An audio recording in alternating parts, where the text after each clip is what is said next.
Ginjal merupakan salah satu organ penting dari tubuh manusia karena ginjal mempunyai fungsi regulasi dan ekskresi serta mengekskresikan kelebihannya sisa metabolisme sebagai kemih. Ginjal juga mengeluarkan sisa metabolisme seperti urea, kreatinin, dan asam urat dan zat kimia asing. Akibat suatu hal, ginjal dapat mengalami gangguan fisiologis. Salah satunya adalah gagal ginjal. Gagal ginjal dapat terjadi secara langsung atau akut dan dalam jangka waktu yang lama atau kronis. Selengkapnya tentang gagal ginjal akut akan dibahas bersama saya, Muhammad Wahyu Dwi Umam.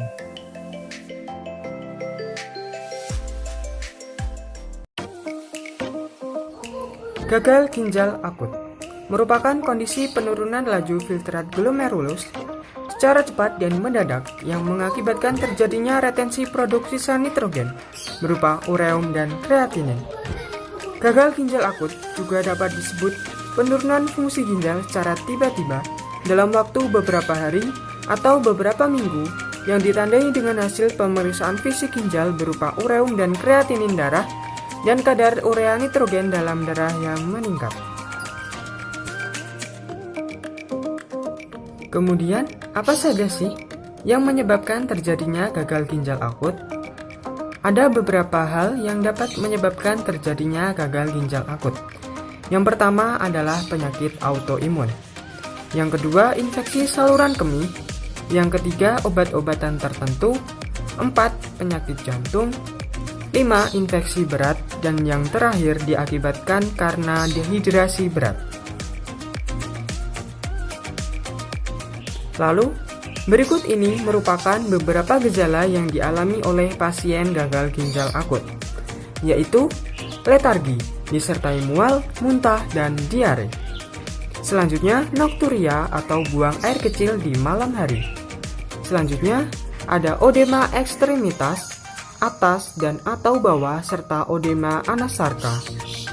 Nafas berbau urin, mengalami perubahan pengeluaran produksi urin, serta terjadi peningkatan konsentrasi serum urea, kadar kreatinin, dan laju endap darah. Nah, ini ada fase yang dialami oleh pasien dengan gagal ginjal akut, yaitu 1. Anuria. Produksi urin kurang dari 100 ml per 24 jam. Yang kedua, oliguria, yaitu produksi urin kurang dari 400 ml setiap 24 jam. Dan yang ketiga, poliguria, yaitu produksi urin lebih dari 3.500 ml setiap 24 jam. Pasien dengan gagal ginjal akut akan mengalami katabolisme protein, yaitu katabolisme protein akan meningkat atau yang disebut dengan hiperkatabolisme yang dipengaruhi oleh 1. Tingkat keparahan penyakit, 2. Gangguan fungsi ginjal, 3. Status gizi pasien, dan yang keempat, jenis terapi yang diberikan.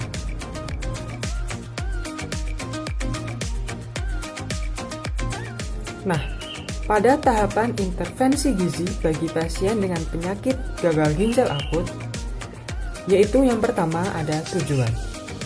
Tujuannya adalah untuk memberikan makanan secukupnya tanpa memberatkan fungsi ginjal. Yang kedua, menurunkan kadar ureum darah. Yang ketiga, menjaga keseimbangan cairan dan elektrolit, serta memperbaiki dan mempertahankan status gizi yang optimal dan mempercepat penyembuhan. Kemudian, pada syarat diet dengan pasien gagal ginjal akut, ada beberapa hal yang dibahas, yaitu asupan energi yang diberikan sesuai kebutuhan dan untuk mencegah katabolisme. Yang kedua, protein yang disesuaikan dengan katabolisme protein sebesar 0,6 hingga 1,5 gram per kilogram berat badan.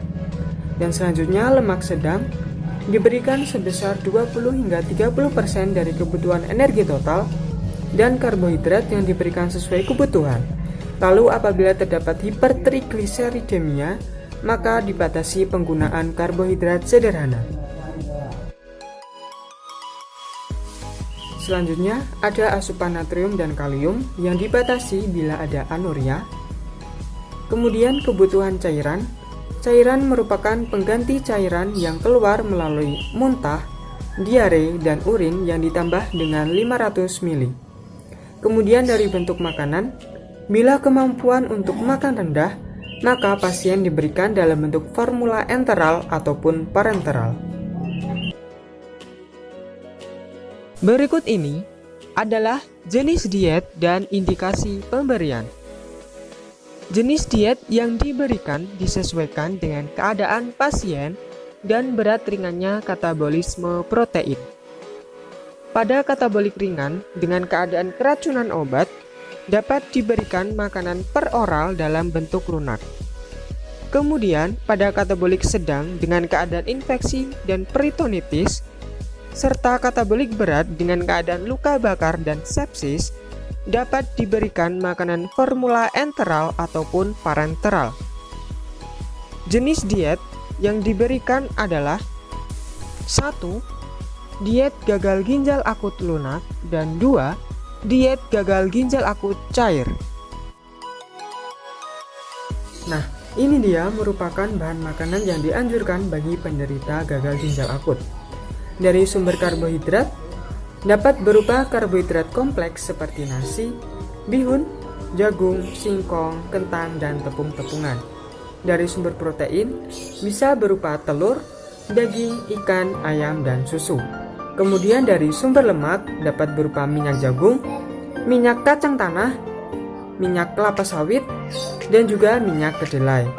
Kemudian juga sayur-sayuran, buah-buahan, dan dari minuman, dapat berupa teh, jus buah, dan juga air putih. Kemudian dari bumbu, yaitu gunakan bumbu yang segar dan juga rempah-rempah. Setelah kita mengetahui bahan makanan yang dianjurkan, berikut ini adalah bahan makanan yang tidak dianjurkan bagi penderita gagal ginjal akut. Dari sumber karbohidrat, yaitu biskuit yang diawetkan dengan natrium. Dari segi protein, tempe, sosis, ikan asin, dan ikan kaleng. Kemudian dari lemak, dihindarkan yaitu kelapa, santan, minyak kelapa, serta margarin dan mentega. Kemudian dari minuman, yaitu dihindari minuman kemasan dengan tambahan pemanis buatan dan juga pengawet. Kemudian dari bumbu, hindarkan makanan berupa vetsin, kecap, saus, dan bumbu instan. Nah, berikut ini merupakan contoh menu sehari bagi pasien dengan gagal ginjal akut. Menu ini diberikan dengan 6 kali pemberian yang berupa 3 kali makanan utama dan 3 kali makanan selingan dengan konsistensi berupa makanan lunak dan melalui jalur yaitu oral. Untuk berbagai jenis makanannya dapat dilihat pada tabel berikut ini. Sekian dan terima kasih.